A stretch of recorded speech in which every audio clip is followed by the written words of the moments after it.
तर मित्रांनो, आपल्याला दिवसाची सुरुवात होतीच. एक दादा रिक्षावाले भेटले आणि त्यांनी माझ्यासाठी मला भेटायला युटर्न घेतला आणि मला खास स्पेशल भेटायला आले. आणि तिथून मित्रांनो मला लगेच एअरपोर्टसाठी ट्रिप पडली आणि एअरपोर्टला ट्रिप सोडल्यानंतर मित्रांनो मला प्यायचा होता चहा. त्यासाठी मित्रांनो मी थोडं म्हटलं फ्रेश व्हायचं, चहा पिल्याने कसं फ्रेश वाटतं, तर चहा प्यायला निघालो आणि चहा घेतला. मित्रांनो बघा कसं चहा घेतल्यानंतर मला खूप फ्रेश वाटले.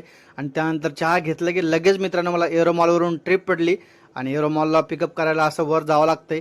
तर सेकंड थर्ड फ्लोअरला पिकअप करायला गेलो, पिक केले आणि त्यानंतर मित्रांनो आपल्याला एका मित्राकडे जेवायला जायचं होतं. तर मी आलो मित्रांनो मित्राकडे जेवायला. तर जेवण वगैरे झाले छान आणि त्यानंतर मस्त झोपलोय आणि त्यानंतर मित्रांनो फ्रेश झालोय. कंपनीला आलोय नाईट शिफ्टला आणि त्यानंतर मित्रांनो एकदम म्हणजे आज आराम केलाय. आज काही जास्त काम केलं नाही मी, कारण की 3 दिवसापासून खूप जास्त काम केले. तर मित्रांनो आपलं टार्गेट आहे ओला उबेरमध्ये 50,000 रुपये कमवायचे पार्ट टाइममध्ये काम करून. त्यापैकी मित्रांनो आपले 9,400 पर्यंत झालेले आहे.